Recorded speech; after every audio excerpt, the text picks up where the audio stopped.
This video is brought to you by Paperlike, the iPad screen protector that makes writing or drawing on an iPad feel just like paper. Check out the links in the description down below to learn more. What is up guys, Karma Medic here and welcome back to another dose. If you're new to the channel, hi, my name is Nasser and I'm now a third year medical student studying at King's College London, and I've used my iPad pretty much every single day since the day that I bought it. I absolutely love it, it's light, it's lightning fast and does everything that I need it to. Now I use the iPad primarily as a note-taking device in this position here, using Notability to take notes in my medical school lectures. I've wanted a keyboard for the longest time. I've wanted one so bad, but there was never anything good enough on the market, and so I waited. And so today, that wait is finally over.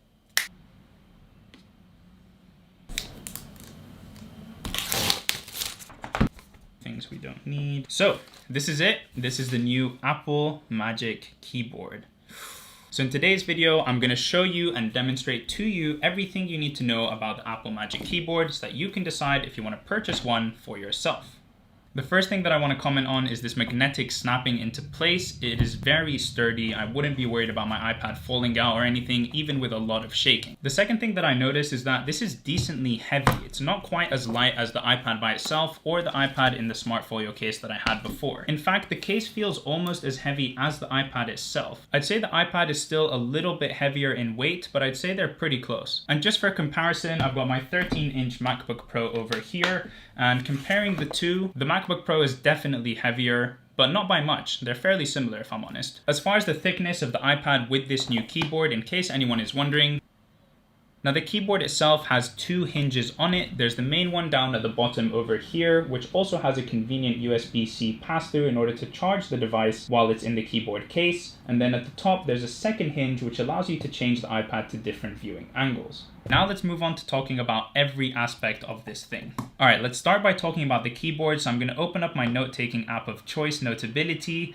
Wow, it feels so strange using a keyboard and trackpad on my iPad. All right, I'm going to select the text box tool and start writing. Hi, my name is Nasser and I'm studying for the USMLE exam. Okay, right off the bat, that feels very, very good. Definitely better than this keyboard that I've been using for the last year and a half or so. In comparison to that keyboard, the travel of the keys is a lot deeper. They feel almost more mushy, like they're a bit softer and have more padding. These keys over here are a lot more hard and clicky. The keyboard is of a normal size, so I don't feel like my hands are cramped close together or anything like that. In fact, I think they're about the same distribution as this one over here. Yeah, it's the exact same size as my normal keyboard. All right, after having typed over there for a little bit, I can confirm that my fingers don't hit the iPad when I'm typing, and if my fingers don't hit the iPad, well then yours probably won't either. I also want to make the comment that the keyboard itself is not flimsy at all. I've also noticed that the keyboard is actually quieter than the other one which I've been using. I'll let you guys decide for yourself. All right, and now the same sentence typed on my old keyboard.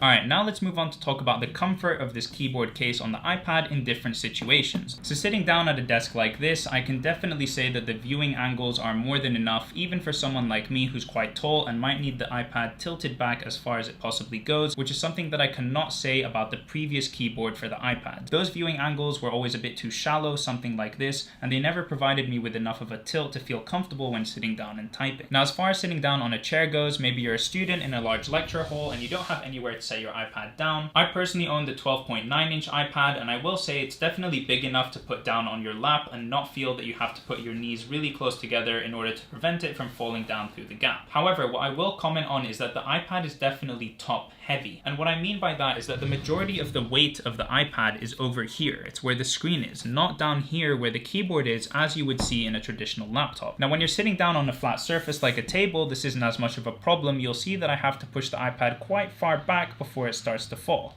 Oh, almost. Now, when you have the iPad on your lap, you're naturally in a slightly more downwards bent position, and so it's a little bit easier to reach that point where the iPad can start tipping backwards. But Apple have clearly done some magic design with the balancing over here. It's not easy to get to that position, but it's an accident that could happen. If you're sitting down on a couch, this isn't really something that you need to worry about. It's a lot more stable and your iPad isn't gonna go anywhere.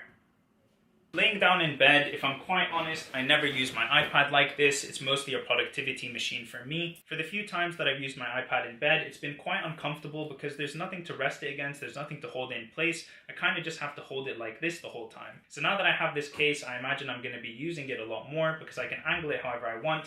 I can put it off to the side, and it's just so much easier to use. All right, now let's move on to talk about the actual trackpad, and this is probably what I'm most excited about. Being able to move through the iPad pages using these gestures and go up halfway to pull up the multitasking, switching between apps. I mean, this is just so great. I can't wait to incorporate using all of these gestures into my workflow and just make using my iPad that much more of an efficient and pleasant experience. The trackpad itself feels very good. It slides around smoothly. The cursor also flows very well on the screen, pretty much exactly what you would expect from the normal Apple trackpads. Of course, the trackpad on the iPad is much smaller, but honestly, I haven't felt it at all. I still feel like my finger has plenty of space to move around, and it's really not something that I've noticed while using the keyboard. The trackpad itself does click.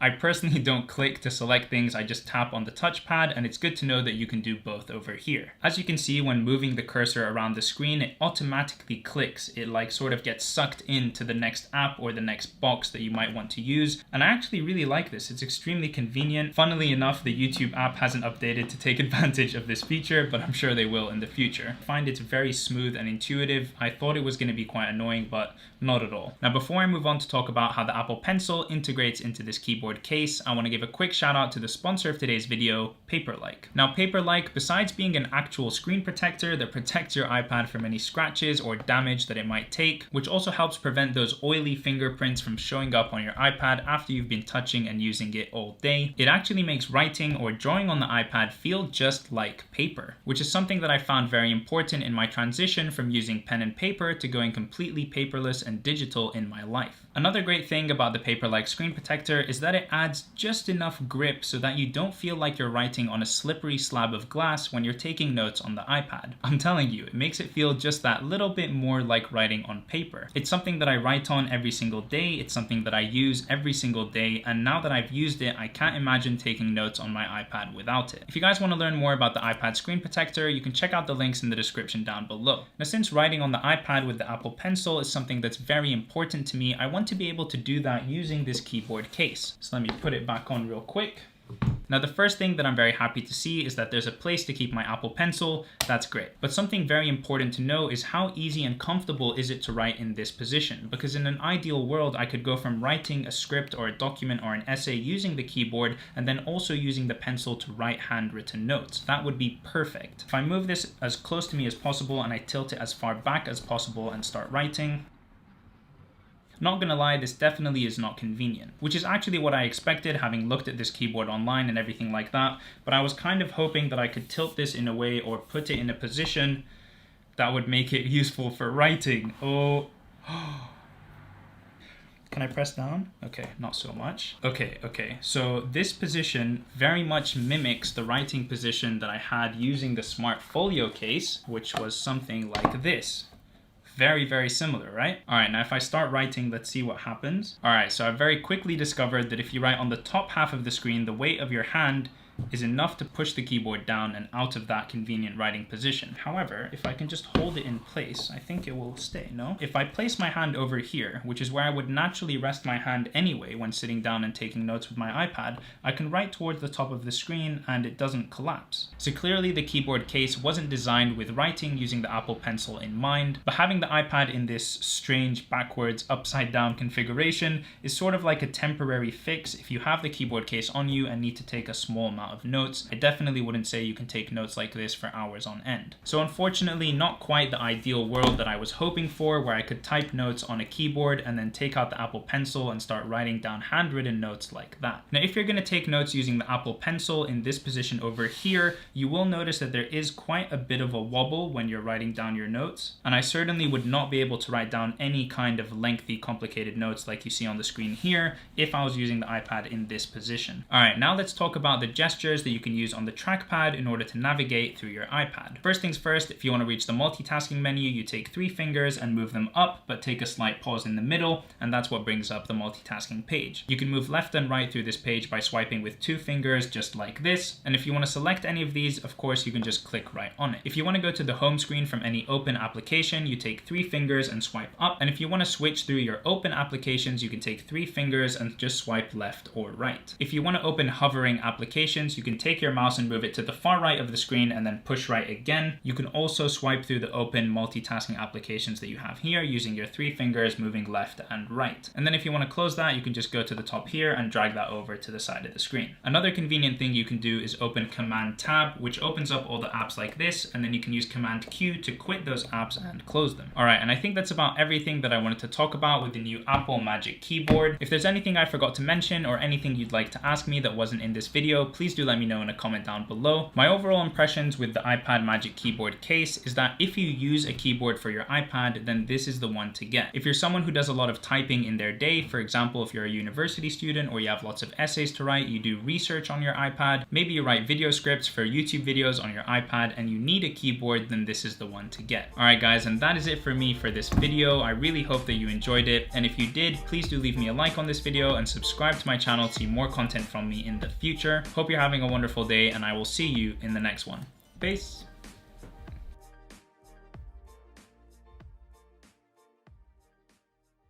And so today, that weight is finally, test that for you. Now, when you're sitting down on a table, this isn't as much of a problem. You'll see that I have to push the iPad quite far back before it starts to tilt. There you go. I have it in the